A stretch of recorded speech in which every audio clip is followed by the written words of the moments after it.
नमस्कार प्यारे प्रशिक्षुओं, आपका बहुत बहुत स्वागत है। अगर आप डीएलएड और बीएड करना चाहते हैं तो आपको आगामी शिक्षक भर्ती के बारे में नॉलेज होना चाहिए कि आखिर उसका मेरिट एकेडमिक मेरिट के आधार पर और आपके जो फाइनली शिक्षक भर्ती होती है लिखित परीक्षा, उसके आधार पर कैसे तैयार किया जाता है। हालांकि हमने इस पर एक विधिवत वीडियो बनाया हुआ है, आप प्लेलिस्ट में आके उसको देख सकते हैं, लेकिन फिर भी उसी तरह की सारी चीज़ें हम आपको यहाँ पे बताने की ज़रूरत समझेंगे, क्योंकि बहुत सारे विद्यार्थियों का यहाँ पे डिमांड है कि सर बताइए किस प्रकार से मेरिट डिसाइड होती है। तो बता रहे हैं छात्रों, आप एक एक चीज़ें ध्यान से सुनेंगे। इससे पहले हम आगे बढ़ें कि आपका भी रिस्पॉन्सिबिलिटी है कि इस पे जितने भी कन्फ्यूजन हैं नीचे तो पहले कमेंट कर देंगे आप वीडियो खत्म होते ही। दूसरी बात कि आपका जब कन्फ्यूजन यहाँ से दूर होता है, आपको सारे यूपी टेट के क्लासेस भी फ्री दिए जाते हैं। आपको आगामी शिक्षक भर्ती की भी बहुत सारे क्लासेस फ्री मिलेंगे, करंट अफेयर के बहुत सारे क्लासेस फ्री मिलेंगे। तो आपका भी रिस्पॉन्सिबिलिटी है कि आप करंट हेवन के यूट्यूब चैनल को अपना समझकर, अपनी फैमिली समझकर इसे शेयर करें, और सब्सक्राइब नहीं किया तो सब्सक्राइब जरूर कर लेंगे। यह आपकी रिस्पॉन्सिबिलिटी होनी चाहिए। जब आप यह समझते हैं कि हमारी रिस्पॉन्सिबिलिटी है आपके सारे सवालों का जवाब देना, तो आप भी अपने ऊपर एक रिस्पॉन्सिबिलिटी रख लीजिए। शेयर करिए, हम भी आपके भाई हैं और आप मेरे भाई हो, आप मेरे बहन हो, भाई हो, सब कुछ हमारी एक फैमिली है, हमारे रिलेशनशिप हैं एक तरह से समझिए। तो चलिए शेयर करिए, हम बताते हैं आगे। दोस्तों यह हमने स्ट्रक्चर बनाया है, सारी बातें बताते हैं। दोस्तों अगर 51,000 भर्ती आती है या फिर 60,000 भर्ती आती है, तो वैसे कमिटमेंट इन्होंने किया है 51,000 भर्ती का। पेपर में कुछ दिन पहले हमने न्यूज़ पढ़ा था और उस पर हमने वीडियो भी बनाया था, आपने देखा होगा।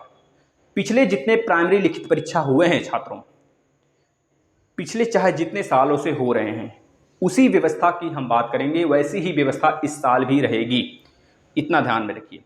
जो एकेडमिक मेरिट होती है बच्चों की, उसका 40% लिया जाता है फाइनल मेरिट में, और जो आपका सुपर टेट यानी लिखित परीक्षा होती है उसका 60% काउंट किया जाता है। ये किस आधार पर किया जाता है, हम अपना नंबर लेकर यहाँ दिखाएंगे आपको, ठीक है दोस्तों। अगर आपको बता दें एक चीज़ कि जो अगर नाइंसाफ़ी होती है बीएड वाले बच्चों के साथ, डीएलएड वाले बच्चे सोचते हैं कि डीएलएड वाले की मेरिट अधिक बनती है या फिर परसेंटेज अलग बनता है, तो बहुत सारे बीएड वाले बच्चे सोचते हैं कि हमारे साथ नाइंसाफ़ी होती है। दोस्तों यह आपको पहले सोचना चाहिए कि आप बीएड करें कि डीएलएड करें। अगर आपका एकेडमिक मेरिट अच्छा है तब आप बीएड कर लें, और बीएड करने के बहुत ज़्यादा लाभ हैं।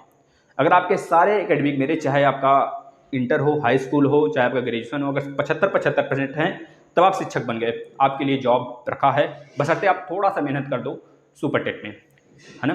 लेकिन अगर आपका एकेडमिक मेरिट डाउन है तो आप डीएलएड ही करिए, बेहतरीन तरीके से उसमें नंबर उठता है, 90+ नंबर आता है, 90+ % बच्चे नंबर लाते हैं। हमारे खुद खास मित्र हैं दोस्तों, 92, 93, 94, 96% तक गए हुए हैं। तो अब आपके ऊपर है कि आप कितना अच्छे से पढ़ाई करते हो। वैसे खैर हम लोग बीटेक किए हैं, तो बीटेक करने वाले छात्र अगर देते हैं तो भाई कुछ एक्स्ट्रा परफॉर्मेंस करते हैं, दिमाग थोड़ी सी उनकी खुली हुई होती है। अब ऐसा नहीं है कि आप लोग पढ़ोगे तो आप लोग का नहीं आएगा, करो रगड़ो, सारी चीज़ें आप लोग का भी आ सकता है। अब हम बात करने वाले हैं दोस्तों 40% किस आधार पर हमको दिया जाता है, और जो हमको सुपर टेट में मिलेगा दोस्तों, सुपर टेट में जो हमको मिलेगा 60% वो कैसे दिया जाएगा। देखिए हम एक एक चीज़ें लेके बताते हैं दोस्तों। अगर हम बात करें हाई स्कूल में हमारा 75% है, कितना है 75% है, तो 75 का 10% लिया जाता है। हाई स्कूल में 10% लेंगे यानी कि 7.5%। वैसे तो मेरा अगर बात करें तो मेरा 70 नंबर है, 70% है, यानी कि हमारा 7 नंबर यहाँ पे बना, 7 का गुणांक यहाँ पे बना।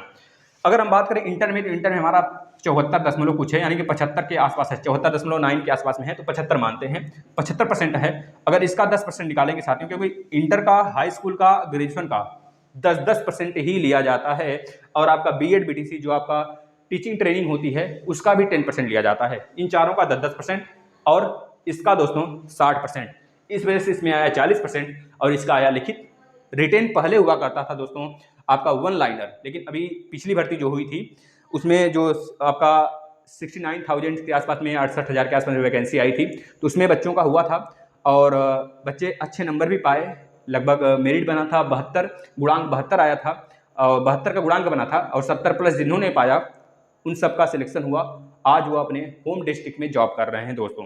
हमारे मतलब जानने वाले, हमारे घर के रिलेशन वाले भी 4-5 लोग कम से कम होंगे, इस तरह से उनका चयन हुआ, वो कर रहे हैं। तो गुणांक जानना बहुत जरूरी है आपके लिए, आप जान लीजिए। देखिए अगर हमारा 75% है इंटर में, तो यानी कि 7.5 का हमारा गुणांक बना, और ग्रेजुएशन में बात करें हमारा 86% है, 86% है। तो मतलब हम आपके समझ से ले लेते हैं, मान लीजिए 75% हमारा इसमें भी है, 75% इसमें भी है, तो 10% अगर निकालते हैं इसका तो 7.5 आता है इसका भी। ठीक है छात्रों, बीएड में हमारा भी मान लीजिए 76% के आसपास में है, 76% है, तो 76% में हमने 10% निकाला दोस्तों, कितना आ गया भाई, ले लीजिए इसका भी 7.6%, 7.6 नंबर। अब मान लेते हैं हमारा हाई स्कूल में, क्योंकि हमने यहाँ पे कम कर दिया ग्रेजुएशन में अपना नंबर, हमारा ग्रेजुएशन में 77 के आसपास में है, तो इसको हमने कम कर दिया। अब यहाँ पर देखिए दोस्तों, अगर यहाँ पे करते हैं तो यहाँ पर आप मान लीजिए इसका भी 75 है, 75 निकालते हैं तो कुछ बच्चों का कम होगा, कुछ बच्चों का ज़्यादा होगा, 75 इसको भी मान लेते हैं, 75 ये भी है, सब 75 रख लीजिए, सब 75 रख लीजिए। ऐसा तो खैर नहीं होगा सबका, लेकिन बहुत सारे लोग का होगा, हो सकता है इसमें 60 हो, इसमें 80 हो। डाइट वाले बच्चे जो होते हैं, बीटीसी किए हुए होते हैं, उनका 90% आ जाता है, 80% आ जाता है। और जो बीएड किए वाले रहते हैं भाई, उनका मैक्सिमम 70-75 मैक्सिमम जाता है, तब इतना जाता है, नहीं तो और ऊपर भी जा सकता है, ऐसी बात नहीं है। तो इतना आ जाता है। अगर गुणांक ये जोड़ेंगे तो 30%, कितना 7, 15, 15, 15, 30% का गुणांक यहाँ निकला आपकी मेरिट से। अगर हम कहते हैं दोस्तों 150 नंबर का एमसीक्यू होता है, 150 नंबर का, तो क्या आप 105 नंबर भी पाने लायक नहीं है? बताइए, 105 नंबर भी पाने लायक नहीं है? बिल्कुल हैं, 105 नंबर पाएंगे, मेहनत करना है, लड़ना है, आप तो मेरिट और ज़्यादा हाई जाएगी। 105 नंबर का मतलब होता है 10 छात्रों, अगर 105 का निकालेंगे, 100% निकालिए, कितना आएगा निकालिए, तो 5, 5 3 15, 5 दूनी 10, 3 त्रिका 9, 1 बचा 3 बचे 15, यानी 35 दूना 70%। यह 70% आपका आया, 70% आपने पाया सुपर टेट में। अभी 70 का भी 60% निकालेंगे, क्योंकि 60% हमको चाहिए, जितना आप पाएंगे 70 का 60% निकालेंगे छात्रों, तो कितना आएगा, 6 7 42, कितना आएगा भाई 42, यह 42 का गुणांक बना। अगर हम कहेंगे टोटल गुणांक बताइए, तो आप 30 इसका और 42 इसका, यानी कि 30 + 42 कितना होगा भाई 72। अब ये 72 का गुणांक बना है। पिछले वाले वैकेंसी में जो आई थी वैकेंसी पिछली, उसमें अगर 70 के ऊपर जितने विद्यार्थी थे वह जॉब भी पा गए, उनका सिलेक्शन हुआ और वो अपने होम डिस्ट्रिक्ट में अभी जॉब कर रहे हैं, कार्यरत हैं। ठीक है दोस्तों, अगर कभी समय मिलेगा तो हम आपके मतलब तीन चार भैया लोग से आपकी बात करवाएंगे, जरूर बात करवाएंगे। आप लोग खुद पूछिएगा उनसे कि किस प्रकार से उन्होंने सिलेक्शन लिया है। आपको अगर हमको लगेगा आपके लिए ज़रूरत है तो, अन्यथा हमने सारी चीज़ें तो बता दी आपको, है ना। तो आप बिल्कुल चिंता ना करें, हम आपको बहुत अच्छे सारे जितने भी अपडेट होंगे सब कुछ देंगे। आप बस डिमांड करिए, बस एक हमारा मानना है कि आप इसे अपना प्यार समझकर, अपनी फैमिली समझकर इसे शेयर करिए। ये आपके लिए सब कुछ करेगा ये चैनल दोस्तों, आपके लिए सारे क्लासेस फ्री में देगा। सारे पीडीएफ हम टेलीग्राम पे देते हैं, जो बच्चे हमारे पुराने हैं, जो डाइट कर रहे हैं, जो बीएड कर रहे हैं, जो पुराने बच्चे हमसे जुड़े हुए हैं 3-4 महीने से, उनको सारी पीडीएफ मिल रही होगी, बल्कि सारी पीडीएफ दे दिए गए होंगे। मैथ के सारे क्लास खत्म हो गए यूपी टेट के, आपके हिंदी के जो सारे क्लासेस हैं वो भी खत्म हो गए। तो इन्वायरमेंट बहुत जल्द हम शुरू करने वाले हैं, जैसे 28 का इन लोग का पेपर खत्म होता है, और उसके बाद धुआं करेंगे दोस्तों। डेली हम खुद यहाँ पर हिंदी का प्रैक्टिस कराएंगे। हिंदी पूरा खत्म हो चुका है, तो हिंदी की बस प्रैक्टिस करनी है। लगभग 30 क्वेश्चन का डेली प्रैक्टिस चलेगा आपको, डेली रात में 9 बजे। तो आप लोग बस तैयार हो जाइए, कमर कस लीजिए, हमारी कहना मानिए, हम आपका कहना जरूर सुनेंगे दोस्तों। बस इसे शेयर करिए, अपना भाई समझकर, अपना प्लेटफॉर्म, अपनी फैमिली समझकर, अपना ये पूरा घर है एक तरह समझ लीजिए, है ना। चलिए शेयर करिए छात्रों, और जुड़ जाइए चैनल से। नमस्कार।